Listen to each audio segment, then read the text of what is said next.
Hello, everyone. Another video. Please hit the like button now at the beginning, as it helps a lot, and get my ebook Antifragile. The link is on the QR code. Well, let's get to the topic. I ended up leaving a comment on Fox's Hangout that basically said the following. The Pussy Syndicate, which all women are a part of, fights to maintain a monopoly and control over male sexuality in all possible ways. Basically, men can only get sexual pleasure through women and with their approval.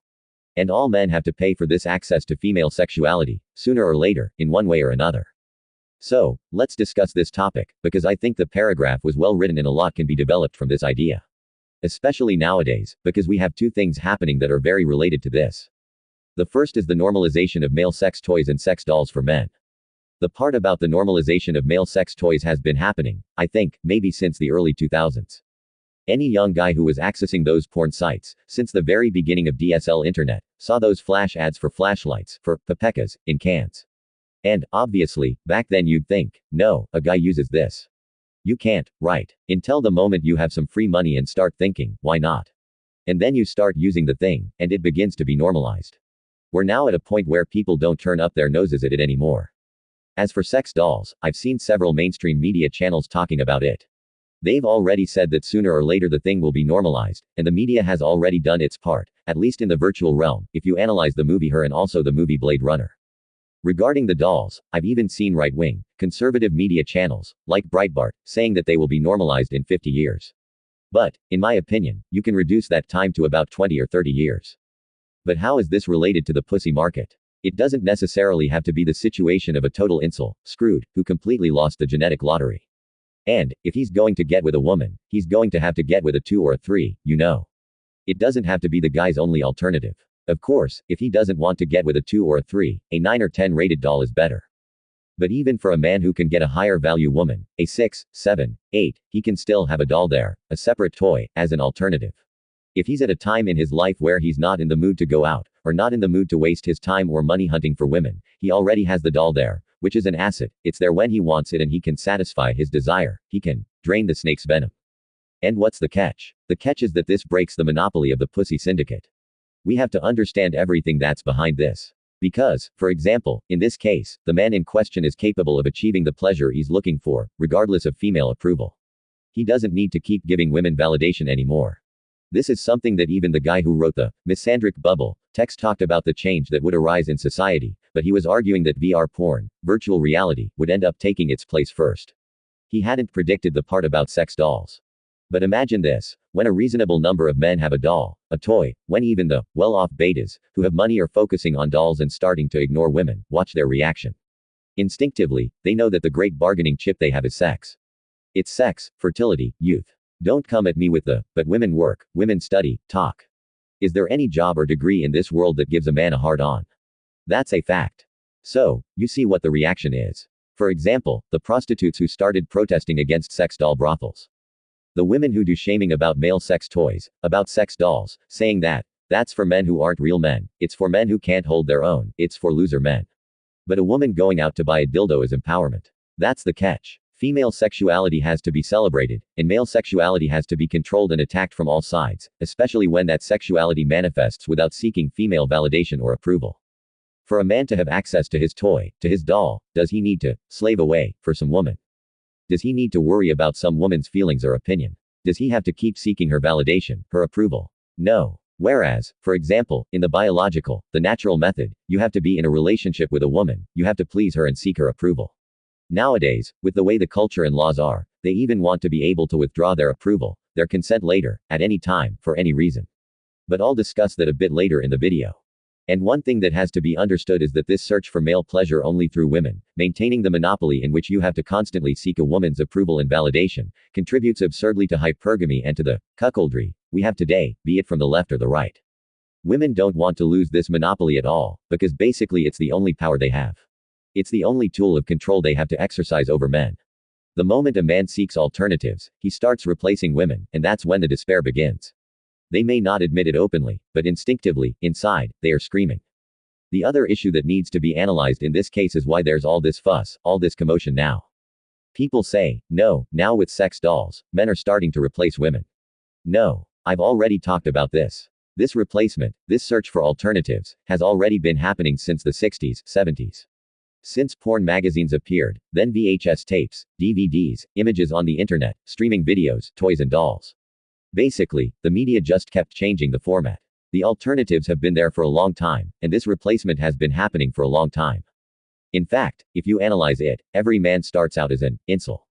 He starts out a kabako, and has to work hard to lose it.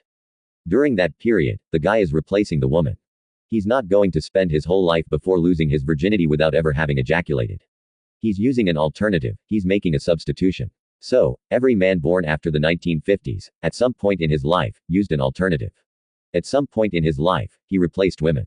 And even when a guy is in between relationships, when maybe he doesn't want to get a woman, or is unable to get a woman, his libido is still active. He's using the alternative and making the substitution. So why all the fuss? It's like this. As long as it's in a magazine, on a VHS tape or a toy, it's easy to hide and it's cheap, especially the internet part, where the guy has some things saved on his computer or accesses X videos, etc., on his phone, and doesn't even leave a trace. But the moment dolls appear, it's something big, it's something expensive, and it's a promising market that could involve I don't know how many billions of dollars.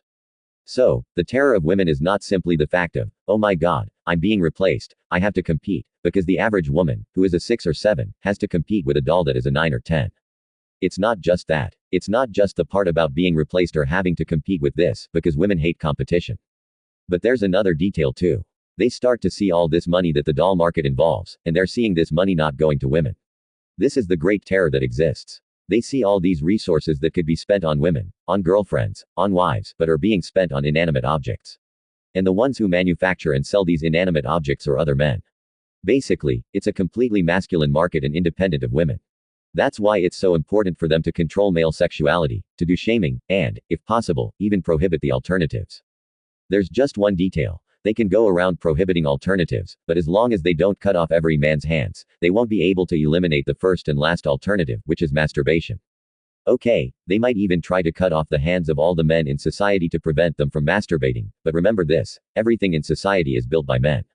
It's men who maintain and defend society. So, I don't think the alternative of making all the men in society incapable, because women don't want to give up their monopoly, their control over male sexuality, is a viable alternative.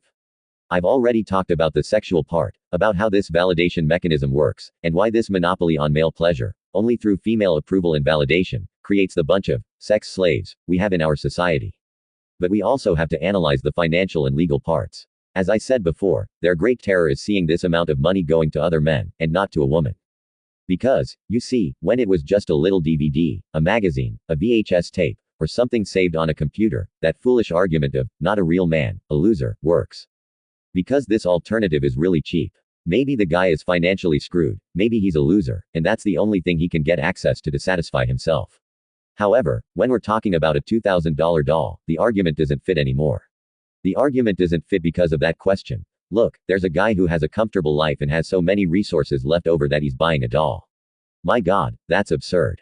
This refers to something else I said in that paragraph at the beginning of the video. Every man has to pay for this female sexual access, sooner or later, and in one way or another. In this whole despair of wanting to control male sexuality and not being able to, of wanting to prohibit the alternatives and not being able to, of being terrified by the amount of money men are investing in these alternatives and not in women. And another thing I didn't mention is that you can add to this the despair and stress of a woman who is past 30, past 35, in that total desperation to try to find a husband or get pregnant, and then, seeing this reality in which men are replacing women with alternatives, that absurd terror arises. From this comes the tightening of laws, and also the creation of increasingly absurd laws. Such as, for example, these parts of tightening and extending the definition of domestic violence through the Duluth model, through the Maria da Peña law. Anyone who follows Dom Sandro's channel is well aware of this. But then come those other tools of control, like yes means yes and me too. Yes means yes is basically that tool that allows a woman to withdraw consent at any time, at any moment. You had a relationship, a week, a month, years passed, she can withdraw consent. This is in yes means yes, this is in me too. But yes means yes was an initial tool for controlling alphas, you know. Basically, the woman would get with a man expecting him to pay the price. She saw that he was a guy who had status, who had resources, who was above her. And what would the price be? Would it be a median price or a maximum price? The median price would be this. The woman is in a relationship with him, but she wants a commitment, a relationship. Or it could be an even higher price. She wanted to live together, to be proposed to get engaged, she wanted the guy to get her pregnant. And then the guy says no, he refuses. What happens now? Now the woman has yes means yes, she has me too. She can come out and say she was abused, and the guy's life is over. She can withdraw consent. She can take advantage of these other tools that were put there in family court, in the domestic violence section, to attack the guy in every possible way. So the price is being paid. And, as we've had this development of alternatives and this replacement of women, and not just that, the 80-20 rule has left many men literally high and dry. And one thing happens, when a guy is alone for a long time, he learns to live alone, he even learns to like living alone. So, you see, all these mechanisms of tightening, of control over men, of punishment over men, all of this arose because of the development of alternatives, because of the female replacement, because of their despair. Why? In the collective female mind, you always have to pay, sooner or later. It's prepaid or postpaid. Generally, the more beta guy pays beforehand, he has to date, he has to marry. He has to give something up front to then continue receiving access to female sexuality. Then you have the alphas. The alphas, generally, are getting with the woman in a good way, voluntarily, without commitment, but it's that thing. The woman is in a casual relationship, but in the back of her head, she already has plans for this man. We're going to start dating, we're going to live together, we're going to get married, we're going to have kids. And then, that's when she can't make her plans happen. Why? For this guy, the woman was just one more. He's not going to commit to, just one more. Then she wants to use the tools to destroy the guy. Why? She offered the product in question, she did, before charging the price. And there's no way around it, the syndicate is there to collect the price, sooner or later. The funniest part of all this is that the biggest defenders of sexual liberation are women. It's not men, because there are a lot of average, lower level guys who are beta, and the guy, generally, is going to have to do the prepaid relationship, you know. He's going to have to commit to the woman to have access to her and keep her. So, all this liberation, all this development of alternatives, all these men who learn to be alone and to be independent, this is a reality that was not created by men. This is a reality that was created by women. That's where the last question is, okay. We have the pussy syndicate, which wants to fully empower female sexuality, fully liberate it, wants to fully control male sexuality, prohibit alternatives and always demand that the man pays a price. And even increase the price that the man has to pay for this access to female sexuality. But the Achilles heel of this whole thing, which is obvious that it was unfair, that it didn't seek any equality, it was greedy, but why did this happen? Because what was preached was the total liberation and celebration of female sexuality. Not a single bit of modesty was maintained for women, not even at that level, for example, of that conservative chick, who at least pretends to be a little more reserved. No, the thing was simply ass, pussy and tits in every media vehicle and in every place in society. And the woman, more and more, no matter what, could start her sexual life earlier and earlier, collect an absurd number of partners, and also what happened in the last decades. Divorce being legalized for no reason, adultery being decriminalized, and not only being decriminalized, adultery is now even normalized, and now we're already at the aberration that would be these open relationships. Well, everything I mentioned in this video happened because female sexual freedom was totally liberated, without any kind of break, without any kind of barrier. And what happens when you have a product that is widely available to everyone? Basically, the women want it for the brothers' consumption. What happens is that the value drops. Market access is directly related to the price.